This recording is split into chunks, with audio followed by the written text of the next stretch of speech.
এই মুহূর্তে পরীক্ষার প্রস্তুতি আমার ঠিকই আছে। তো মনে হচ্ছে এবার কেমন প্রশ্ন আসবে, প্রশ্ন কমন পাবো কি না, তো এবার স্যাররা কেমন হবে, তো ভালো কোশ্চেন হবে কি না। এবার আমি প্রথম পরীক্ষা দিচ্ছি, তো টেনশন তো একটা থাকবেই। কি পরীক্ষা আজকে? আজকে বাংলা পরীক্ষা। প্রস্তুতি ঠিক বাংলা সবটা?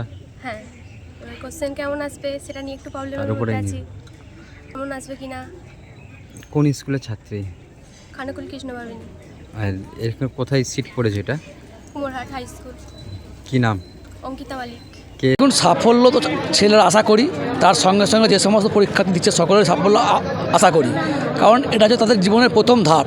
এই ধাপ তারা পেরিয়ে তারা আগামী দিনে আরও বড় জায়গায় যাবে। কেউ উচ্চ মাধ্যমিক দেবে, কেউ তারপর উচ্চ মাধ্যমিক দেবে ডাক্তার, ইঞ্জিনিয়ার, বিভিন্ন পথে যাবে। আজকের দিনে যারা পরীক্ষা দিচ্ছে মাধ্যমিক, তারা হচ্ছে আগামী দিনের ভবিষ্যৎ। এটা আমার ছেলে বলে নয়, প্রত্যেকটা ছেলের আমি সাফল্য তো কামনা করি। তার সঙ্গে সঙ্গে এখানে যে পুলিশি ব্যবস্থা রেখেছেন পুলিশের পক্ষ থেকে, এবং যারা আছেন স্বেচ্ছাসেবকরা আছেন, তারা যে সাহায্য করছে, আশা করছি পরীক্ষা নির্বিঘ্নে সম্পন্ন হবে এবং পরীক্ষাতে সর্বদা সাহায্য করব। আমরা অভিভাবকরা সমস্ত শিক্ষকদের পাশে আছি। আমাদের অভিভাবকদের একটা মাথায় রাখতে হবে, এখানে যারা পরীক্ষা দিচ্ছে শুধু আমার ছেলে নয়, সবাই হচ্ছে আমার ছেলে, সবাই আমার সন্তান, সবাই এইভাবে যাতে পরীক্ষা সুস্থভাবে হয়, পরীক্ষা তার জন্য আমাদের একত্রে কাজ করতে হবে। আমার নাম আজিজুল হক।